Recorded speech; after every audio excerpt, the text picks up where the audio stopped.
afternoon. It's Wednesday, the 22nd of March 2017, just after 1 o'clock. Welcome to UK Column News. I'm your host, Mike Robinson, and joining me on Skype today is Brian Gerrish and also Alex Thompson. Welcome to the programme, both. Alex, we're going to start off straight away with what we might call the terror threat, which is being built up in Europe at the moment. And you wanted to start with the bomb threat in Paris. Financial district evacuated?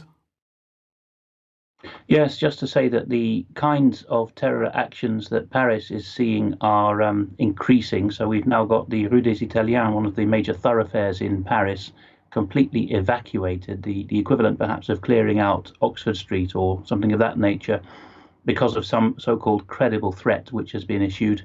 And we don't know who's behind the threat, but it shows that, as well as these bloodbaths or apparent bloodbaths, which may have been real, staged, faked, attributed to the wrong people, we also have very real bomb threats of the 1970s type that we saw in London. And it seems to be on the rise with the French elections 33 days away now, so just over a month. We can expect more and more of this, I fear.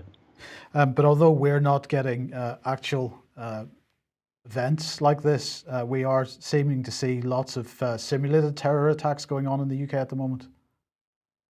Yes, here's one in Meadowhall in South Yorkshire, and this happened on the Monday. But then at the weekend, we also had one in the City of London, and here it is in The Guardian. Hundreds of armed police, read that again, hundreds of armed police stage terror drill on Thames tourist ship. And when did they do this? At 11 o'clock on Sunday morning. That used to be the time when the nation was at church, of course. And it seems to be the hour of choice now for population frightening measures. Wasn't so long ago my father told me about being pulled over for what seemed to be, we used to call them an MOT, but a Department of Transport inspections now with a policeman standing by. And he was asked, "What is the purpose of your journey this morning, sir?" in this very Nazi way. And he said, "Well, I was going to go to church, but by the time you finish checking my car over, it'll be time to go home. So I'm just going to turn around and go straight home." And they just glowered at him. They didn't see the humour of the situation. So Sunday mornings is the time of preference, it seems, for this now. And this particular drill in the city on Sunday at 11 o'clock ended up with at least one of these actors being thrown overboard in a kind of replica of what we would expect to see in a real fake terrorist situation.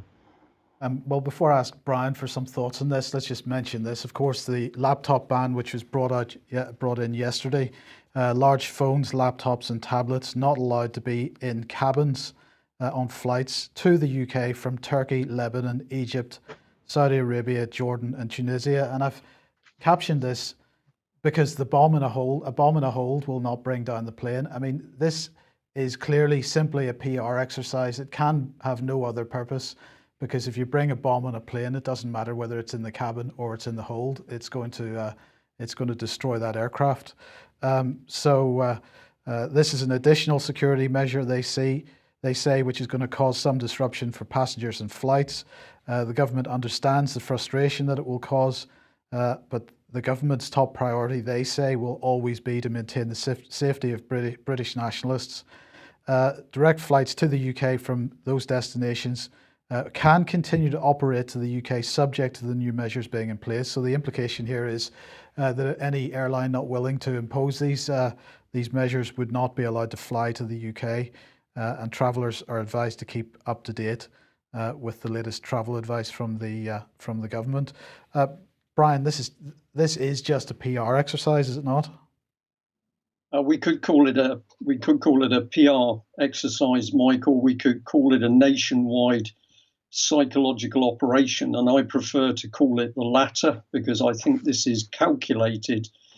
We've got the government using its agencies, which could be just the police. It certainly involves special departments within the police force, and the defence agencies.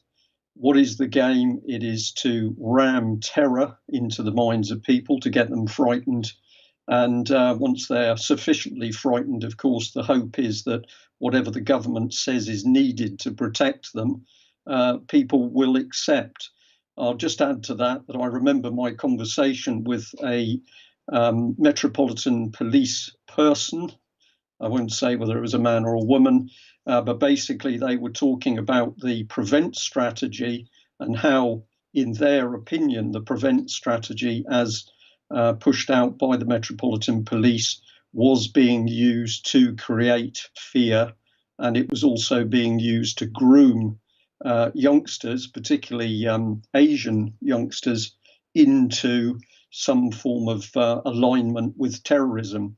The other thing that person said to me is that vast amounts of money, they said billions of pounds worth of money, were being used to push that agenda, but there was no proper paperwork or document trail to explain how the money was being spent.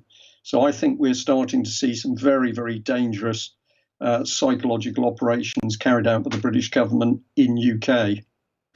Okay, thanks for that, Brian. Now, let's move on to Russia. And Alex, this report from the House of Commons Foreign Affairs Committee, the United Kingdom's relations with Russia, 7th report of session 2016-2017. What stuck out for you on this?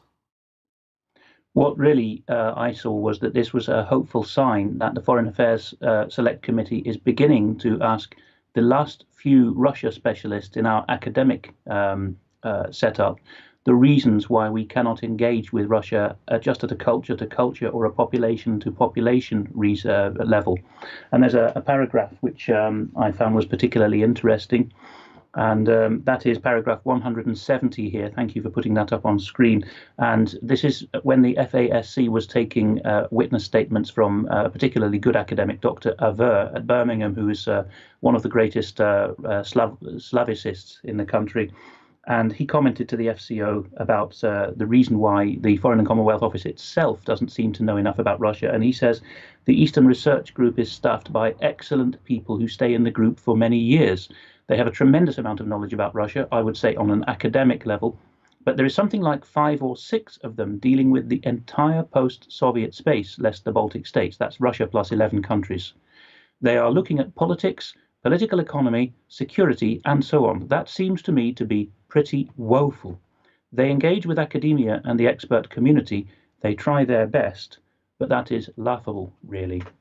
And this is 2017, so this is a good 15 years since I shadowed one of these experts at the Eastern Research Group for a full week in the FCO, and it was 5 or 6 people even then, with them threatening always to leave. There was no continuity anymore, because these Eastern Research Group analysts, who were the only people who spoke Russian fluently in the FCO and whatnot, apart from a few people out in the field, were simply being put upon from 8 a.m. till 10 p.m. To being wrung like a sponge by all these hangers-on and ministerial apparatchiks saying, what about this aspect of Russia? What about that aspect of the Caucasus? People who couldn't be bothered to do basic research for themselves. So and in the evenings, they always had to go out to soirees and Chatham House type think tank events, which they hated. Not that they said it so openly, but I could see it. So that's the problem, basically. We have something like a tiny fraction, perhaps 1/5 of the Russia experts working in our apparatus that Germany or France have, for example. Yes, and you wanted to also mention this tweet: NATO logic, Russia's reinforcements inside its own borders can't be seen as defence, but British troops massing in Estonia is defensive. Well, we could have a discussion about whether British troops are massing, because of course 800 in total isn't really a mass, but nonetheless, the point is well made. Why there is a double standard here? Yes, and of course Brian McDonald is, I think, an Irish journalist in Moscow, and he's making the point pretty obviously. And here's his evidence. That on the left we've got Der Spiegel there saying German intelligence tells Der Spiegel that the Russian military build-up, as they call it, on the Estonian border cannot be seen as defensive. And, a couple of 100 yards the other side of the border, in the town of Narva, with an ethnic Russian population, we've got Britain as the framework nation leading the Estonians in aggressive military displays. And that is defensive, apparently. So this is the sheerest hypocrisy. I mean, what's your understanding of the feeling of people within the Baltic states to the movement of NATO into their country? Are people on the street saying this is an invasion, perhaps, or are they actually welcoming this? The problem is, and I'll confine it to Estonia because that's the Baltics at their most extreme, shall we say? And of course, I've mentioned before, but that's a map of Estonia behind me. You can see how small the country is, with the Russian border out on the just by where my head is, basically. The problem is that Estonians had such a painful past with, as did Latvia, by the way, with a large fraction of the population being deported by Stalin and murdered in horrendous ways. They have had a decades-long policy of associating Russian with Soviet.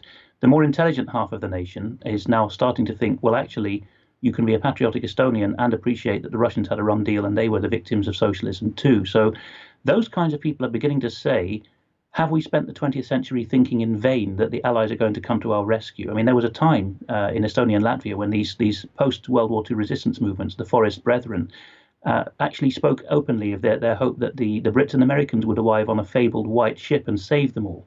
That's the kind of thinking that, because they were in a totally totally impossible situation. And so that's why they have welcomed the Brits and Americans with open arms. To some extent, the Germans, so that's a bit more sensitive. And now they are starting to get cold feet, I think it's fair to say. And there's some hopeful signs, I would call them hopeful, that you could say Estonian nationalists and Russian nationalists within Estonia are starting to think, well, let's stop beating each other up and fighting meme wars and flame wars against each other on the internet. And let's actually ask ourselves whether we can't live in peace without any foreign intervention. Yeah, okay. Well, sticking with NATO then, yesterday, today and tomorrow is the NATO Transformation Seminar 2017. This apparently is improving today, shaping tomorrow, and keeping the edge by bridging the two. It's being held in Budapest partnered with the International Institute for Strategic Studies. It's being held in the Budapest Marriott Hotel. Hungary serves as a venue for most of the events of this particular organization, the NATO Transformation Group. It's chaired by the NATO Military Committee. Military representatives and strategic commanders are going to be there as well to discuss the strategic challenges to NATO, the challenges they're going to face and how they're going to transform to meet those. That's going to facilitate robust discussion, apparently. Well, the focus today was on this document from the International Institute of Strategic Studies, a federated way ahead for NATO in an age of complexity. Alex, you've had a look at this. What, in your opinion, is the definition of federated? What are they talking about? How are they transforming NATO into a federated organization? 10 years ago, there was a flurry of academic articles, not so much from within NATO, but from the experts who feed off the fringes of groups like NATO, which was saying NATO needs to transform into something that encompasses the entire Northern Hemisphere, minus a couple of pariah states. Let's call it global NATO. It will subsume the Middle East and there'll be no more wars in the Muslim world. That was the naive thinking of 2006-ish. And this is the next stage. This is a group of generals posing as academics, really, within NATO, saying, wouldn't it be great if, they don't mention Germany or Russia by name, but wouldn't it be great if Germany and a club of European countries could pool their resources and, on the spur of the moment, attack Russia, which they don't name either as a country, without having to go through these boring political channels and parliaments approving NATO membership states' contingents. And they maunder on about how ISAF and other forms of intervention in Afghanistan, especially the AMN, the Afghanistan Mission Network here, took years for democratic governments and sovereign peoples to ratify. Yawnsome, let's not have that again, they say. Let's have a federated approach. There's shocking stuff in here. It's about, let's be like IBM, a very dodgy globalist business in its past. Let's turn our fortunes around like IBM did. And then completely inappropriate things. Let's use the business model of Uber and Airbnb. I mean, here on the continent, these are buzzwords out of the English-speaking world that they use all the time now. Let's be a shared economy and a sharing economy. And that stuff is in here. Potential crises on the territory of NATO will, in all likelihood, involve others, they say, whether it is near neighbours like Finland or Sweden or other regional powers. Now, we've already seen Finland and Sweden, against the will of their own peoples and their own constitutions, joining in NATO joint exercises against Russia. And towards the end, we have this very interesting header, a mindset to bridge the gap. NATO needs a mindset to bridge the gap. And then towards the end, they say what this will mean in practice. And they say basically that the Russians have got wise to what NATO is up to, and they're trying to copy that business model. And they're trying to seek to leverage the expertise of member nations in the framework nation concept, which is the means by which Britain takes Estonia, the Canadians take Latvia, the Germans take Lithuania, and the Americans take Poland, and harden them all up. So in the end, we will apparently handle those hardened border nations over to Germany. And in this new federated concept, Germany plus the, Middle Europa world will be able to hurl itself at Russia without the niceties of having to seek approval in the French and British parliaments. Well, there was one other dimension to this, which was while they were taking questions following their sort of plenary session, Rose Guttemüller, who's the Deputy Secretary General of NATO, was saying, this is kind of paraphrasing her, but this is what she was saying: we need to break down the silos between military and civilian institutions. And of course, this is reflecting, we've been talking about this for a couple of years now, because this is reflecting and echoing the policy expressed by Jens Stoltenberg, the Secretary General, and Federica Mogherini, basically the European Union's foreign minister, at the European Defence Agency conference in November 2015. And the main focus of that conference was exactly this: blurring the lines between military and civilian agencies. So, I mean, that adds a whole dimension to what you've just said, Alex. Oh, definitely, Mike. And this is common purpose language coming full circle, because any old armchair general in business likes to use and misappropriate military technology they don't understand, military terminology that they don't understand. And one of those terms that was borrowed by the precursors of common purpose about 1980 odd was this idea of a silo. In American English, you talk about a grain silo, basically a shaft where you store grain. But the main meaning of a silo, of course, something that's narrow and deep like that, is something to store a missile in. And it became a buzzword for people are thinking and acting in silos. But it was a way of saying people are basically sticking to their own remit and not acting ultra vires beyond authority. And we need to put a stop to that. Our people must act beyond authority and outside silos. And after a generation of being in public service in that mold, even the civilianized thinkers at the top of NATO, who should be military men, are starting to say the same thing when they know jolly well what a silo is. So they're basically saying, ignore your remit, act beyond your rank, and basically start to take command of civilian policing and civilian command of defense authorities. So treason, subversion, all the words we usually use, which are highly applicable here.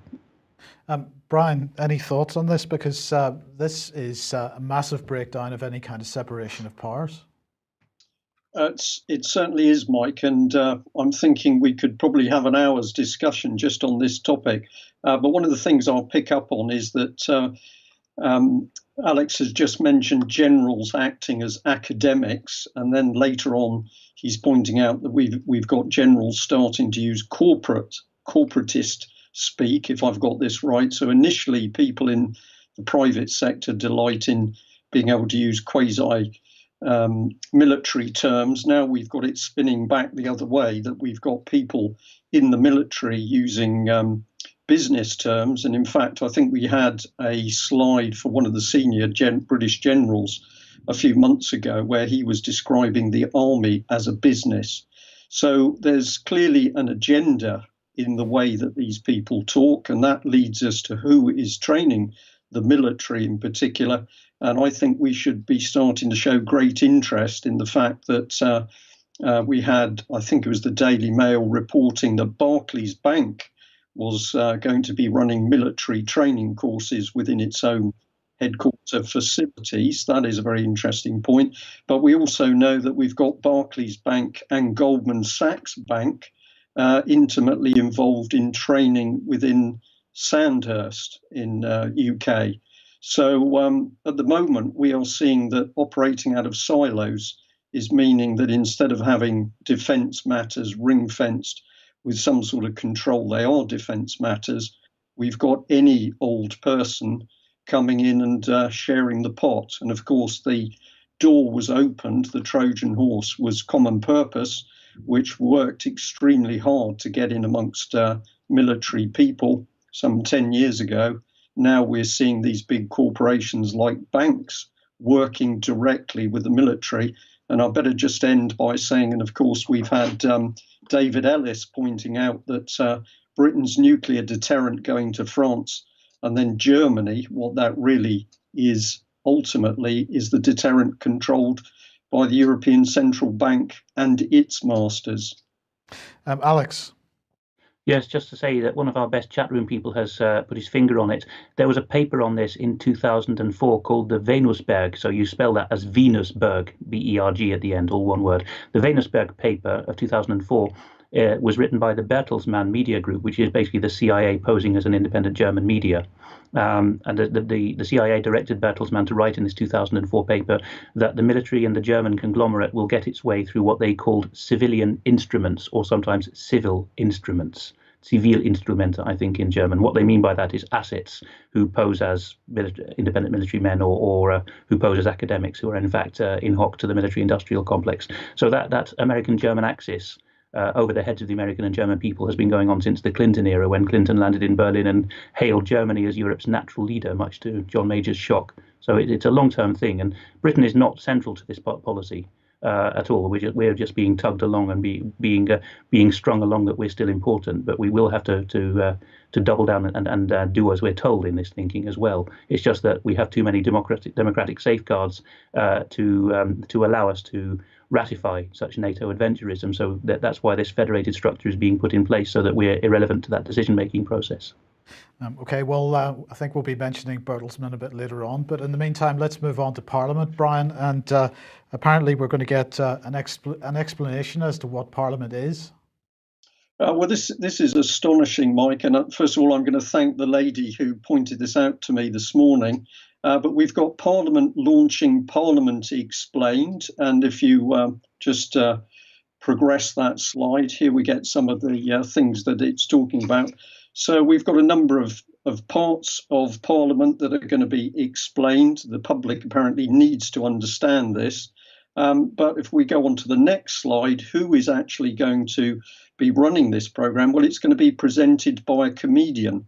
I am not making this up. This is go to the www.parliament.uk website. So we're going to have a special initiative to explain Parliament to all of us ignorant to the public, and that is going to be presented by a comedian.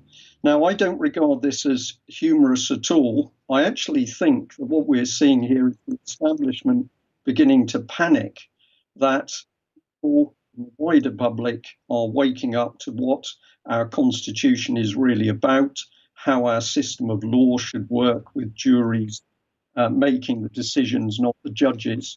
And I think this is a crude attempt of Parliament to try and claw back the initiative and say, oh, well, you don't really understand how Parliament works. We, Parliament, need to tell you how it's done. And because you're only children, we're going to use a lady comedian to explain it to you. I think this is another sign of absolute panic by Westminster that people are waking up. Yes. Okay. Well, Ministry of Justice then has now announced that they are requiring to provide 5,000 new prison places, modern prison places. This is following on from the Prisons and Courts Bill, which we mentioned yesterday. It's going through Parliament, or this is being debated in Parliament this week. So Liz Truss has announced plans to create 5,000 modern prison places. She talks about it as if it's jobs, and it is related to jobs in some respect, because these new bills are going to create up to 2,000 construction jobs, generate millions of pounds for the British economy, apparently, perhaps millions of pounds of profits ultimately for G4S and the like, or Sodexo, or companies like this. I don't know how much it's going to do for the local community on a long-term basis. They say it's going to build on the government's commitment to create up to 10,000 modern prison places aimed at reducing overcrowding and creating the right conditions for reform. But here's the but. Because the final decisions on the new prisons are subject to planning approvals and as well as value for money and affordability. So actually it's not a done deal yet. It's just an announcement which doesn't mean very much. Liz Truss says that this significant building programme will not only help create a modern prison estate where wholesale reform can truly take root, but will also provide thriving economic lifeline for the local community. Is that what prisons are about, Brian? Well, I'm smiling as you're taking us through that, Mike, because this to me is just astonishing. This is in our faces. We have a dictatorship being installed in this country. The Tories are bringing it in. It's becoming ever more obvious. And what are we supposed to believe here? That building more prisons is good for the economy, it's good for society. No, no, no. We're building more prisons because we're building a police state. And obviously, anybody that challenges the government in particular is going to end up in prison. And we've already seen the effect of commercialisation of the prison service. We've got falling standards compared to the often career for life warders of the past, many of whom believed that they were actually doing a good job and trying to do a good job. Now we've got the cheapest people being recruited. And as we've seen with Melanie Shaw, absolutely horrific treatment of people inside prisons, including the denial of medication and keeping them in long-term solitary. So I think this is a soft sell of another key part of the British dictatorship. But Alex, it's not just Britain going this way. What's going on in Ireland that we're asking, is Ireland becoming a police state? Well, we had better let the campaigners of Integrity Ireland say that for themselves. So I will read out what they say in their newsletter. It's just the paragraph that's on the first page there. I think it's worth reading out in full to people. They explain the situation as follows. The plain fact of the matter is that we do not have a properly functioning justice system in Ireland. What we have is a network of state agencies overseen by far too many unscrupulous, politically connected individuals whose first and only priority is to protect the status quo and their own cosy place on the gravy train. As we have seen recently with the McCabe, that was a whistleblower policeman, the McCabe sex smear scandals, the horror of the Tuam babies, the babies' bodies thrown into septic tanks in County Galway by nuns, and with the appalling criminal neglect and abuse of vulnerable children in state care, the one unifying response by all Irish state agencies involved in this is to try to deny the facts, suppress the evidence, and protect the wrongdoers. Senior politicians casually lie through their teeth with gall and impunity, while the Minister for Justice directs the machinery of the so-called justice system to intimidate, oppress, and tyrannize anyone who speaks up for real justice. And as we have seen repeatedly, neither police management, the Office of the Director of Public Prosecutions, nor the courts have any scruples whatsoever when it comes to dealing with dissenting voices.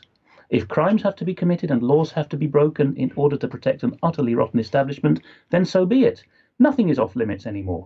Intimidation and false arrests by Gardaí, Irish police, perjury, fraud and forgery by lawyers, judges in blatant contempt of their own courts and in violation of the law, and an army of often uncooperative and obstructive courts service personnel, some of whom seem to gain a perverse satisfaction from the frustration and misery that they cause to so many struggling lay litigants. With all due and sincere respect to those in agencies of the Irish state who do try their best in these compromised surroundings, the plain fact of the matter is that we do not have a functioning justice system at all. What we have is a publicly funded network of connected individuals who have basically hijacked the instruments and agencies of the state in order to feather their own nests and suppress any public dissent or disapproval. Unfortunately, Ireland is just small enough and just big enough to be almost perfectly corrupted. We are big enough to be thought of, they mean in Europe, as a modern democracy, but small enough to be able to hide most of our dirty secrets. Entirely true of Scotland and Wales, by the way. Our mainstream media, controlled by so many of the connected elite, is likewise quick to publish unfounded smears and damaging gossip about certain persons, but the media is reluctant to name and shame the real crooks and criminals in our midst, namely those in high places who sanction the exploitation of the most vulnerable, who order the targeting of whistleblowers, who direct the political policing of activists and campaigners, and who sanction the alienation and sacking of outspoken journalists. They have many more paragraphs after that first page, but I would say, and I think Brian will probably want to come in at this point, every word of that could have been spoken about the United Kingdom, actually. Brian? Totally agree. Whoever wrote that, I think, deserves a medal because they produced an unbelievably concise description of what's going on in Ireland. And as you say, Alex, we have exactly the same thing going on in UK. I first started to really understand just how bad British courts were when I was first able to go in some of the family courts. And I'll say that when I did go into those family courts, of course, I at that time, I was not fully aware that the fact you were just there in front of a judge meant that you were not in front of a court. There was no jury. There was no public present to see justice being done. So we're in a very dangerous position now, be it in Ireland or the UK, because we have single judges. We still don't know how they are appointed. We know they're appointed by the Judicial Appointments Commission, but we don't know who appoints that commission. So these people are appointed and then they're sitting in a room which they describe as a court. We know by our own constitution that a single room and a single judge is not a court. And then they say that they are now producing law by the decisions in those courts. And of course, we've recently had the head of the law, the gentleman's name's gone out of my head, but he was basically having meetings with very powerful corporations in the City of London, which he was casually saying, well, we're going to develop common law. No. These people are producing effectively a law by statute. This is not common law. And we haven't got proper courts running. That's even aside from the sheer criminality of what's going on in the courts with perjury, false evidence, and it would appear money being creamed off for profit. I better stop on the last bit, which you mentioned yesterday, Mike, and now we're heading into the realms that you don't even appear in those courts. You can apparently just be tried through the Skype system. This is very, very dangerous, particularly when they're building more prison places. Yeah, I think it was Lord John Thomas you were thinking of there. Probably was, yes. Alex? That was it. I was going to say, Mike, it's Lord Thomas of Cumghiad, the current Lord Chief Justice of England and Wales, who said, because he's worried that Scotland's got there first, basically, he said we can tout English common law as a great way to settle business arbitration, a very lucrative thing around the world. And he said in other speeches in Wales that the Singaporeans are beating us to it by selling real English common law. So we better provide a fake with an ermine robe round it because it comes from England and Wales and call it common law. So common law is going to end up the way of the monarchy if we're not careful, being touted for tourists and Asians with money as something really British and spectacular. Who's being tipped hotly to succeed Lord John Thomas of Cumghiad as Lord Chief Justice of England and Wales? None other than Lord Justice Brian Leveson of Common Purpose Inquiry, Leveson Inquiry on the freedom of expression of the press. So I don't like the way that's going at all. Indeed. Well, look, let's look at what happens when justice breaks down, and Rotherham, of course, is a perfect example of this. So this is Sajid Javid, who has decided to return 7 additional powers to Rotherham Council. These powers are being returned because they were removed following the sex abuse scandal, the child sex abuse scandal in Rotherham. So Sajid Javid has confirmed the return of 7 additional powers to the Metropolitan Borough Council. It's just over 2 years since the government intervention began, and he said he would give the council more control over decisions, including adult social care. This, they say, the government says, is a significant milestone for the council, which regained 12 powers removed last year. The government appointed commissioners will continue to have oversight of all functions returned, while retaining executive decision-making powers on 6 other service areas, including children's services. And Sajid Javid is going to continue to receive quarterly reviews from the commissioners. Now, the Communities Secretary, that's Javid, has also confirmed that Mary Ney will become the lead commissioner, replacing Sir Derek Myers, who we'll mention in more detail in a second because he's stepping down at the end of the month. Here's what Sajid Javid had to say. The return of additional powers to Rotherham reflects the significant progress made by the council under the watchful eye of our commissioners. I would like to thank Sir Derek, that's Sir Derek Myers, for his 2 years of impressive leadership. The council will have control over a further 7 functions, including important services such as adult social care. However, the commissioners, now led by Mary Ney, will remain in place and continue to work with the council to help restore full democratic powers. Well, for more background on this, go and have a look at the Rotherham Common Purpose Effect article on the UK Column website. And in this article, we point out that the 159-page J report, which was the independent inquiry into child sexual exploitation in Rotherham between 1997 and 2013, makes, as it says in the article, more than uncomfortable reading. So what the J inquiry said was that their conservative estimate was that there were approximately 1,400 children sexually exploited over the full inquiry period from 1997 to 2013. It said that they were raped by multiple perpetrators, trafficked to other towns and cities in the north of England, abducted, beaten, intimidated.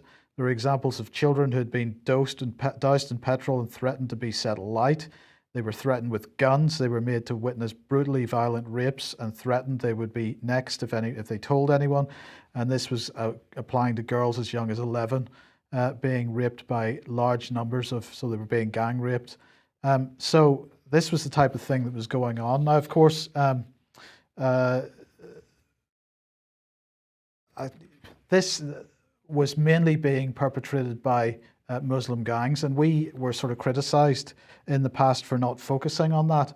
But our point was always that if you focus on who was actually doing it, that's for the law to do, because the police and the courts should be dealing with that problem. But if you don't deal with the fact of what was going on in the background, and particularly the fact or the question of why this was being allowed to go on in the first place, if you don't deal with that problem, then everything else is moot, because people will continue to get away with it. And the question is, how did they get away with it? Who was it that allowed this to happen? And it could only happen because there was a systematic cover-up. And we would argue, of course, that the whole close collaboration thing that's being pushed by Common Purpose, and particularly the breaking down of silos, as we've discussed earlier, is the reason why this was allowed to happen. So instead of having a separation of powers, we have close colleagues looking out for each other. And then when you add into the mix that, of course, friends are being recruited into particular jobs, it becomes even more dangerous. So, as we've said, Rotherham being put in the hands of several commissioners, and powers being returned as the commissioners become happy with changes that are taking place in the city. But the lead commissioner then was Sir Derek Myers. Now, the key point here is that right at the heart of Rotherham Council was Common Purpose, and it's the Common Purpose regime which has allowed this thing to happen. Now, the question then is, Sir Derek Myers, has he got any connection to Common Purpose? Because if he's there to make the changes that are necessary following the events that took place, if he is coming from the same type of mindset, then how do we actually end up with an improvement in the situation? Well, in fact, Derek Myers, in the past, working in London councils, was part of a group called the Capital Ambition Future Subgroup for London Councils. And in a meeting that took place on the 12th of January 2007, which was hosted by Derek Myers, he hosted, among others, Common Purpose. And following that meeting in 2008, Common Purpose was given contracts in order to undertake a major piece of research over 18 months to better understand the challenges of the future and what challenges that was likely to bring, and to in fact, provide what they were describing as solutions to that. So this man has a connection with Common Purpose. And if you're just going to simply put somebody in that has that type of support for that type of thinking and that type of way of doing things, Brian, how are you ever going to improve the situation? Well, the answer is you are not, and you've raised some really critical points there.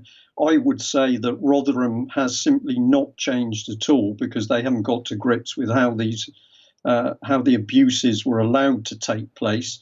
The abuses were allowed to take place because there was a conspiracy between the very organisations who should have been protecting the youngsters. There was a conspiracy between elements of the police, the local authority, the child safeguarding boards, the inevitable charities that say they're there to protect youngsters. The scale of the abuse can only have taken place with collaboration between those people. And then we come into two areas.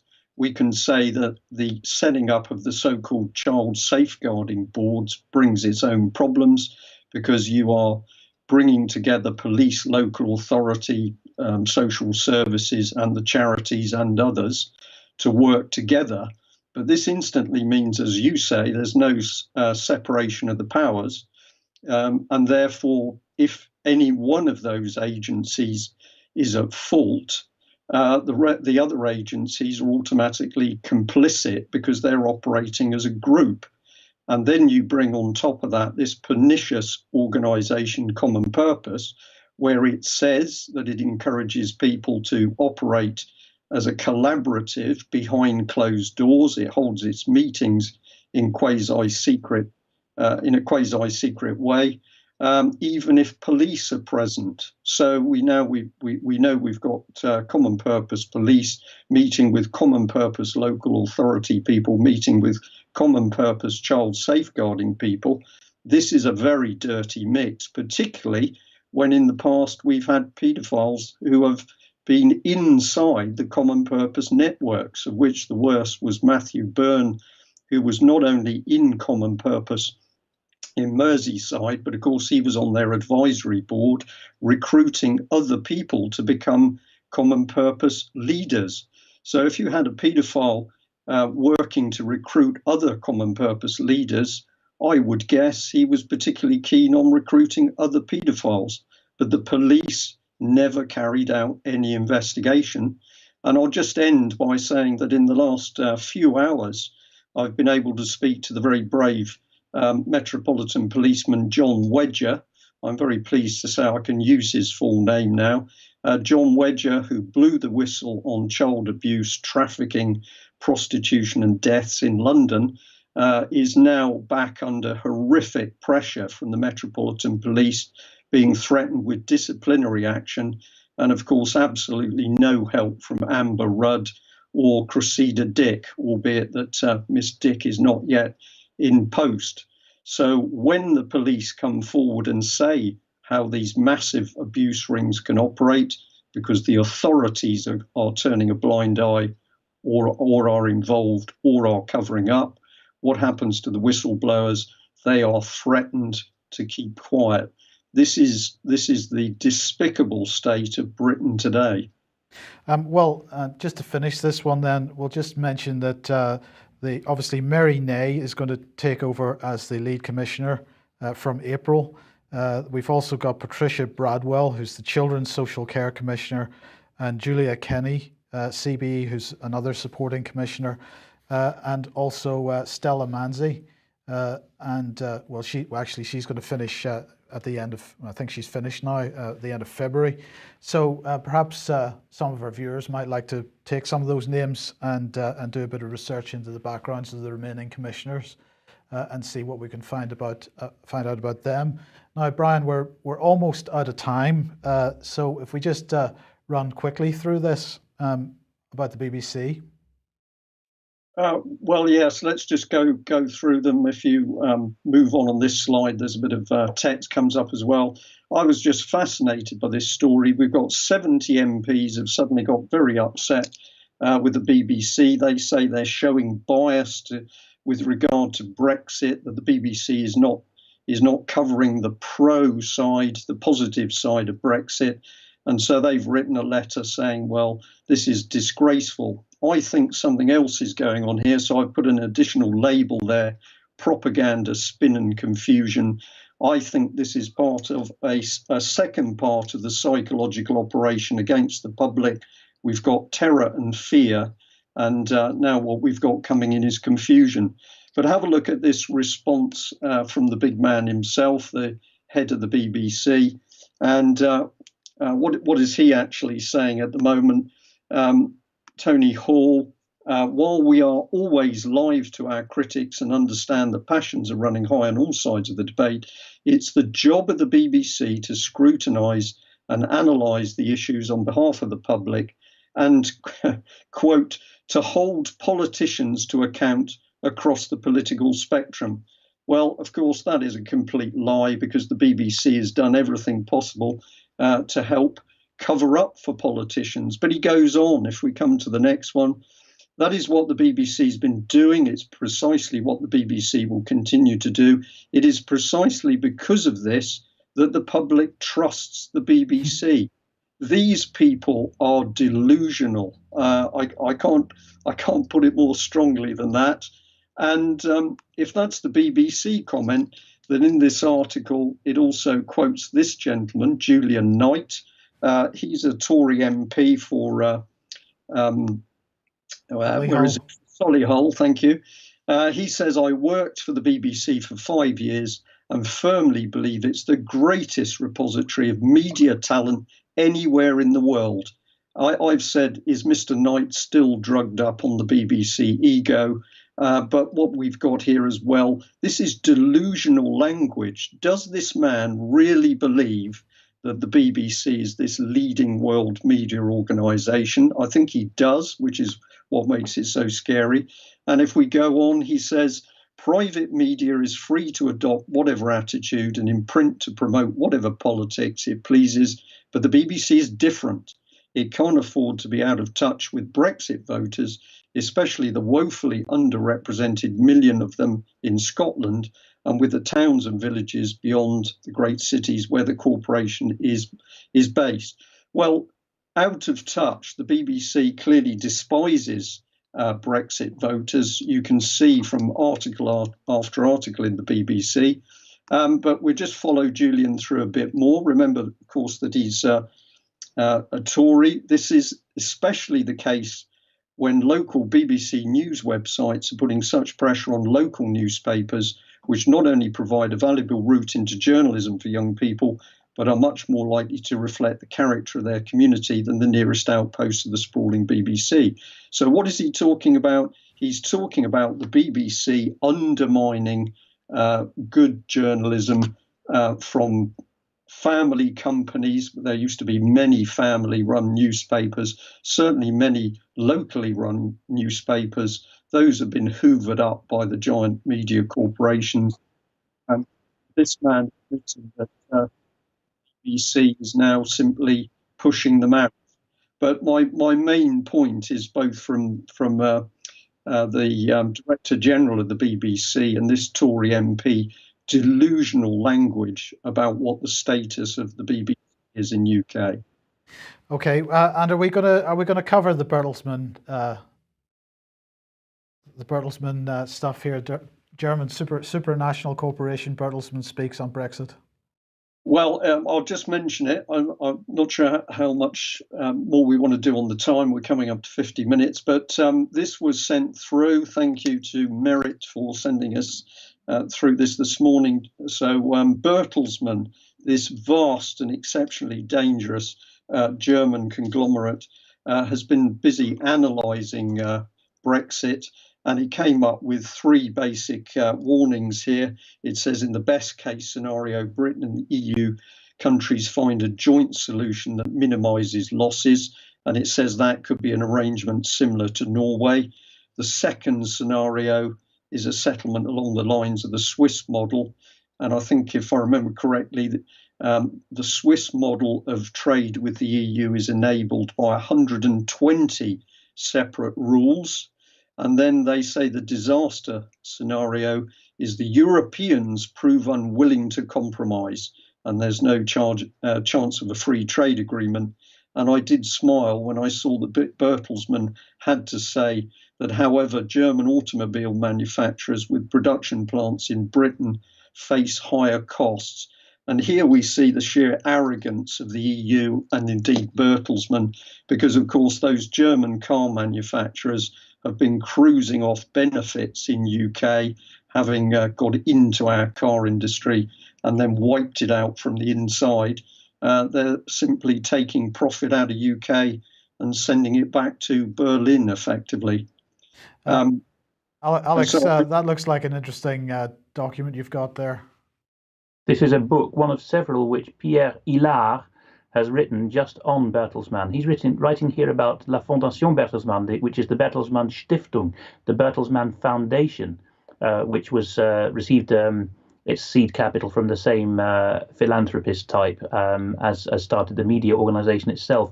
And the title of this one is La Fondation Bertelsmann et la Gouvernance Mondiale, the Bertelsmann Foundation and world government. And the illustration he's been given on his book cover here is Germany radiating thoughts all over the world. And the back cover blurb says that when one thinks of a think tank, one naturally thinks of the United States, but actually the Germans have lots of Stiftungen, foundations too, and Bertelsmann mediates between the EU and US whenever there are tensions and pushes EU interests, or rather pushes US interests in the EU through the base of Germany.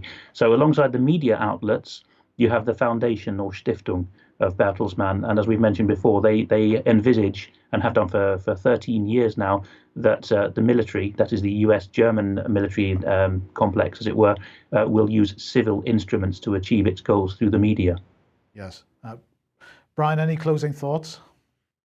Well, I think my greatest thought, Mike, is that it is obvious that democracy is being absolutely demolished in this country. We've got a massive attack, which is led by the British government itself.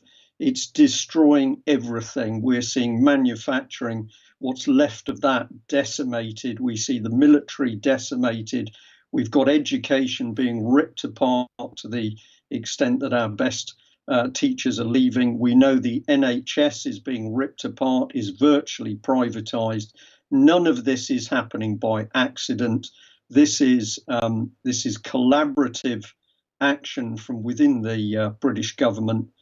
We are being attacked by Westminster, and we've only got to think of Tory MPs who talked about the need for a period of creative destruction to realise that we are being faced with an immensely dangerous political agenda.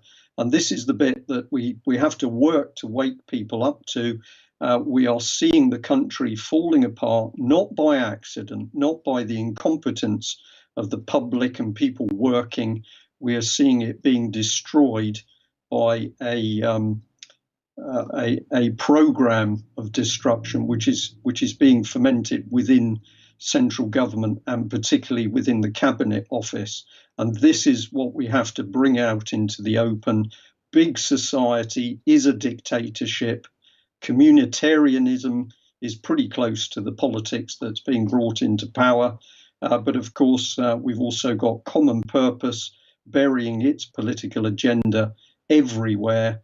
And we now know that we've got very dangerous applied behavioural psychology, such as NLP, being used directly on our policemen and women, and indeed on people within the armed forces and the MPs themselves. So this is subversion. It's certainly treason, and we've got to really start bringing this to the surface if we're going to do something about it. Well, of course, and of course, when we've been discussing common purpose this afternoon, it's been with the capital C and the capital P, the organisation. But what you've described is the common purpose with a small c and a small p that they all talk about in their speeches, and we see this language everywhere. Well, look, we're absolutely over time and out of time, so we've got to leave it there. Thank you both for joining me today. We'll be back at our normal time, 1 o'clock tomorrow. So thanks for watching, and we'll see you then. Bye-bye.